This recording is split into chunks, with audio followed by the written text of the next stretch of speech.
வணக்கம். Welcome to Rakkal YouTube channel. நான் உங்கள் அமுதா சுரேஷ் பேசுகிறேன். ஒரு திருமண உறவு நீடித்து பயணம் செய்யணும்னா அதுக்கு முக்கியமான குணம் என்ன தேவை? முதல்ல அன்பு, அதன் பிறகு சகிப்புத்தன்மை இருக்கணும். கோபம்ன்ற ஒரு விஷயம் அது கடந்து 2 பேரில் யாராவது ஒருத்தர் பொறுத்து போகணும் அப்படின்னு சொல்லுவாங்க. ஆனால் 2 பேருக்கும் அந்த பக்குவம் இருக்கணும்னு தான் சொல்கிறேன். எது ஒரு அதோட அளவு கூடுனாலும் அது இருவருக்குமே அது பெரிய பாதிப்பை உண்டு பண்ணும்.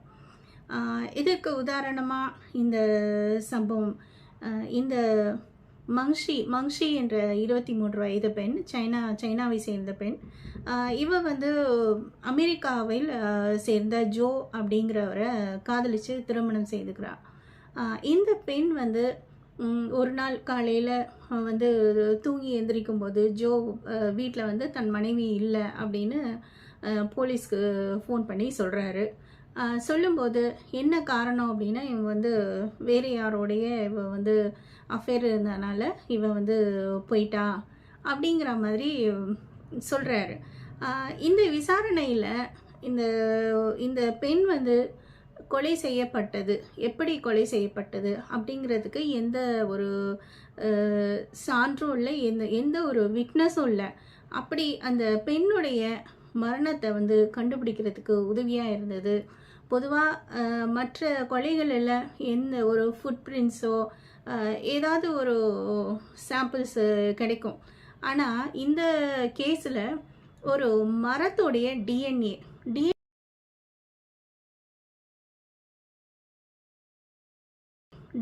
தான் இதில் ஒரு முக்கிய பங்கு வகுத்திருக்கு அப்படின்னு சொல்லலாம். எப்படி அப்படின்னு நம்ம பார்ப்போம். 2019 அக்டோபர் 10 காலையில் ஜோ விடிய காலையில் எந்திரிச்சு போலீஸ்க்கு ஃபோன் பண்ணி விவரத்தை சொல்கிறாரு. இந்த மாதிரி மங்ஷி, அதாவது தன்னுடைய ஒய்ஃபு,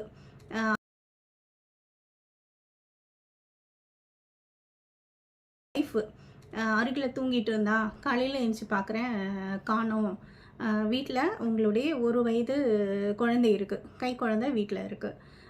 போலீஸ் உடனே வீட்டுக்கு வராங்க. வீட்டுக்கு பார்க்கும்போது என்ன தெரியுதுன்னா, ஃபோன் எதுவும் எடுத்துகிட்டு போகல, கார் கீயும் வீட்டில் தான் இருக்குது. ஸோ அவன் ஜோ சொல்கிறான், ஒரு பர்ஸ் மட்டும்தான் எடுத்துகிட்டு போயிருக்கான், ஏன்னா அது மட்டும்தான் காணோம் அப்படிங்கிற மாதிரி சொல்கிறான். இதை பார்த்து அதிகாரிகள் மேற்கொண்டு விசாரணை செய்கிறாங்க. என்ன அப்படின்னு பார்க்கும்போது மேலும் ஒரு சில தகவலை இவன் ஜோ சொல்கிறான். என்ன அப்படின்னா, அவளுடைய இந்த லேப்டாப்பில் என்ன இருக்குது, கம்ப்யூட்டரில் இந்த மாதிரி வேறு ஒருத்தனது சைனாவை சேர்ந்த வேறு ஒருத்தரோடைய இவளுக்கு ஒரு அஃபேர் இருக்குது. ஸோ அதனால் இவன் அவனோட போயிட்டா, சைனாவுக்கே போயிட்டா அப்படிங்கிற மாதிரி அவன் சொல்கிறான். இதை அடிப்படையாக வச்சு அந்த ஆஃபீஸர்ஸுங்கெல்லாம் என்ன பண்ணாங்க, இந்த பெண்ணுடைய செல்ஃபோனை, மொபைலில் எடுத்து செக் பண்ணுறாங்க. செக் பண்ணும்போது நிறைய விஷயங்கள் எல்லாம் அவங்களுக்கு தெரிய வருது. இந்த பெண் மாங்ஷி சைனாவில் அங்கே உள்ள அந்த பெண் அங்கே ஒரு நல்ல ஒரு யூனிவர்சிட்டியில் படித்து, அதாவது ரொம்ப திறமையான பெண், ஒரு இன்ஜினியரிங் படித்து விட்டு, அதாவது அமெரிக்கா அங்கே ஒரு மாஸ்டர்ஸ் டிகிரி எல்லாம் படித்து ஒரு நல்ல ஒரு கம்பெனியில் ஒரு வேலையும் கிடைக்கிது. அதாவது நேனோவா அப்படிங்கிற ஒரு கம்பெனியில் இந்த பெண்ணுக்கு அங்கே வேலை கிடைக்கிது. அந்த இடத்துல தான் ஜோவியும் மீட் பண்ணுறான். ஜோவுக்கும் அதே மாதிரி அங்கே தான் வேலை கிடச்சிருக்கு. ஸோ இருவரும் ஒரு பழக்கம் ஏற்பட்டு இவங்க ஒரு 5 months ரிலேஷன்ஷிப்பில் இருக்காங்க.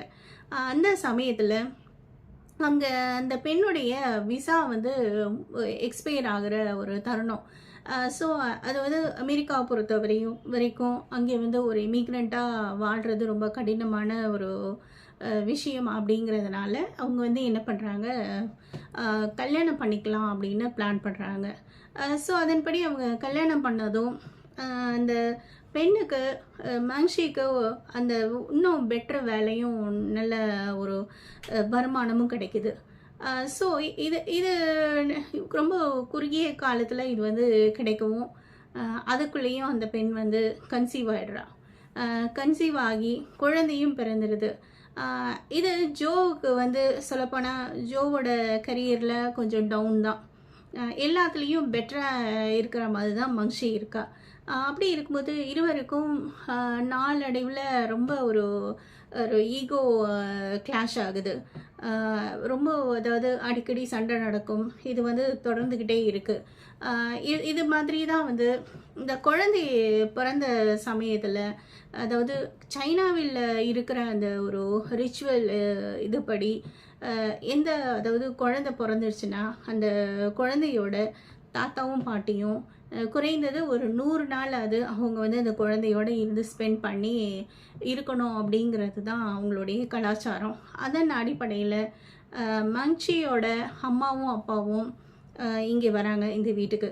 இங்கே வந்தவங்க இருந்து கொஞ்ச நாளில் அவங்க அப்பா வந்து திருப்பி சைனாவுக்கு போயிடுறாரு. அப்போது மங்ஷியோட அம்மா மட்டும் அங்கே இருக்க சூழ்நிலை ஆகுது.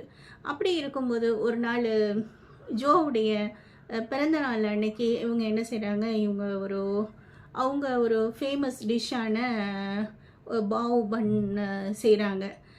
இதை பார்த்துட்டு ஜோ ரொம்ப ஒரு டீஸ் பண்ணி ரொம்ப கேவலமாக இது என்ன ஒரு மீட் பால் பண்ணியிருக்கீங்க அப்படின்னு ரொம்ப பேசினதாக சொல்லப்படுது. இது எல்லாமே வந்து இந்த உரையாடல்கள் எல்லாம் ஒரு ரெக்கார்டடாக மொபைலில் இருக்கிறத கவனிக்கிறாங்க இந்த ஆஃபீஸர்ஸ். இன்னும் ரொம்ப ஒரு கேவலமாக அந்த டெக்ஸ்ட் மெசேஜஸில் உன் அம்மா வந்து இங்கே இருக்கக்கூடாது, அவங்க வந்து வீட்டுக்கு போயிடணும், ஊருக்கு போகணும், திருப்பி எப்போவுமே இங்கே வரக்கூடாது அப்படிங்கிற மாதிரி, எனக்கு உன்னை பார்க்க பிடிக்கல, நீ ரொம்ப அசிங்கமாக இருக்க, அப்படி இப்படின்லாம் ரொம்ப ஒரு கேஸ் லைட்டிங் மாதிரி பண்ணிகிட்டு இருக்காரு. இந்த பெண்ணை வந்து ரொம்ப எந்த அளவுக்கு ஒரு டொமஸ்டிக் வயலன்ஸ் பண்ண முடியுமோ அந்த மாதிரி அது வந்து தொடர்ந்து நடந்துக்கிட்டே இருக்குது. இப்படி இருக்க சூழலில் மங்ஷியோட செல்ஃபோனை ஆய்வு செஞ்சதில் ஜோவுடைய நடவடிக்கை ரொம்ப ஒரு இரிட்டேட்டிங்காக இருக்கிறது தெரிய வருது. ஸோ இவன் வந்து ரொம்ப ஒரு இரிட்டேட்டிங் கேரக்டராக இருக்கான். அந்த பெண்ணை வந்து இந்த அளவுக்கு ஒரு மாதிரி பேசியிருக்கான் அப்படிங்கிறத அவங்க கவனிக்கிறாங்க. அது மட்டும் இல்லாமல் இன்னொரு விஷயம் வந்து அங்கே உள்ள ஒரு கேமராவில் பதிவாகிருக்கிறது என்னென்னா, அந்த குழந்தைய வந்து இவன் வந்து ஏதோ ஒரு சமயத்தில் அந்த குழந்தை அழுதுட்டு இருக்கு. அதை வந்து அதில் ரொம்ப வெறுப்பானவன் அந்த குழந்தைய அடிக்கிறது பதிவாயிருக்கு. ஸோ இந்த அதிகாரியை வந்து என்ன பண்ணுறாங்க, ஒரு நாள் அதாவது ஒரு 5 நாள் இந்த காணாமல் போன சம்பவம் நடந்து ஒரு 5-6 நாட்களில் இவனை வந்து அரெஸ்ட் பண்ணுறாங்க. இதுக்கு வந்து இந்த சைல்டு அப்யூஸ் பண்ண காரணம் அப்படின்னு சொல்கிறாங்க. இன்னும் வந்து அதாவது மனைவியை ரொம்ப ஒரு டார்ச்சர் பண்ணி அந்த போட்ட அந்த டெக்ஸ்ட் எல்லாமே வந்து அது வந்து சீக்ரெட்டாக ரெக்கார்டடாக இருந்திருக்கு அந்த விஷயங்கள் எல்லாம். அது மட்டும் இல்லாமல் இந்த பெண்ணுடைய அம்மாவையும் வந்து ரொம்ப ஒரு கேவலமாக நடத்தின விஷயமும், அவங்கள வந்து முட்டிக்கால் போட்டு மன்னிப்பு கேட்கணும் அப்படிங்கிற மாதிரி ரொம்ப ஒரு அரகன் பிஹேவியரும் இதெல்லாம் வந்து கவனிக்கிறாங்க. ஸோ இவனை வந்து குழந்தைய அப்யூஸ் பண்ண கேஸில் அரெஸ்ட் பண்ணுறாங்க. அரெஸ்ட் பண்ணி இந்த சமயத்தில் இன்வெஸ்டிகேஷன் நடந்துக்கிட்டு இருக்கு. இப்போ இந்த பெண்ணுக்கு என்ன ஆச்சு, மங்ஷிக்கு என்ன ஆச்சு அப்படிங்கிறத தொடர்ந்து அதை வந்து ஆய்வு பண்ணிகிட்டு இருக்காங்க. அப்படி இருக்க சமயத்தில் அந்த ஃபோட்டோஸ் எல்லாத்தையும் வந்து கலெக்ட் பண்ண என்னுடைய அப்பார்ட்மெண்ட்டில் போய் அதை வாட்ச் பண்ணும்போது ஒரு பேர் ஆஃப் ஷூஸ் பார்க்குறாங்க அந்த ஸ்டோர் ரூமில். அந்த ஷூஸில் ஒரு சில அதாவது நல்ல மண் படிஞ்சு சேறு படிஞ்சு இருக்க ஒரு பேர் ஆஃப் ஷூஸ் பார்க்குறாங்க. அந்த ஷூஸில் சில தாவரங்கள்லாம் வந்து சருகுகள்லாம் அதில் ஒட்டி இருக்கிறது கவனிக்கிறாங்க. ஸோ இதை பார்த்துட்டு அவங்க என்ன செய்கிறாங்க, இது வந்து என்ன இந்த மாதிரி இந்த பெண் வந்து காணாமல் போன அன்னைக்கு தான் இது வந்து நடந்திருக்கு. அது விசாரணை பண்ணும்போது இந்த பெண் காணாமல் போன அன்னைக்கு காலையில் ஜோ வந்து குழந்தையோட தன்னுடைய கார் எடுத்துகிட்டு ரொம்ப ஒரு லாங் டிரைவ் ஹைக்கிங் போனதாக சொல்லப்படுது. ஏன் என்ன காரணம் அப்படின்னு பார்த்தா, அது ஒன்றும் இல்லை, அன்றைக்கி நாள் ரொம்ப நல்லா இருந்தது அப்படின்னு சொல்கிறான். அது மட்டும் இல்லாமல் அங்கே இருக்க ஒரு பாலம், அந்த பாலத்திலேயே வந்து ஒரு அரை மணி நேரம் அங்கேயே இருந்ததா அவனுடைய செல்ஃபோன் சிக்னல் வந்து காட்டுது. ஸோ இதை வைத்து அவங்க கேட்டும்போது அந்த நாளில் என்ஜாய் பண்ணதுக்காக எனக்கு வந்து மைண்டு ஒரு மாதிரி இருந்தது, ஸோ அதனால் நான் அங்கே போனேன் அப்படிங்கிற மாதிரி வந்து சொல்கிறான். ஸோ என்ன இந்த கேஸு ஒரு முடிவு வர மாட்டேங்குது அப்படிங்கிற மாதிரி அவங்க ஃபீல் பண்ணுறாங்க அதிகாரிகள். இந்த சமயத்தில் ஒரு வருடம் கழித்து அதுவரை ட்ரையல் போய்கிட்டு தான் இருக்குது அவனுக்கு. அந்த சமயத்தில் யாரோ ஒருவர் வந்து ஹைக்கிங் போகிறாங்க அந்த பிளேஸுக்கு. அந்த ஹைக்கிங் போகும்போது அந்த இடத்துல ஏதோ சில விஷயங்கள் வந்து அவர் வந்து பார்க்குறத அவர் வந்து போலீஸ்க்கு இன்ஃபார்ம் பண்ணுறாங்க.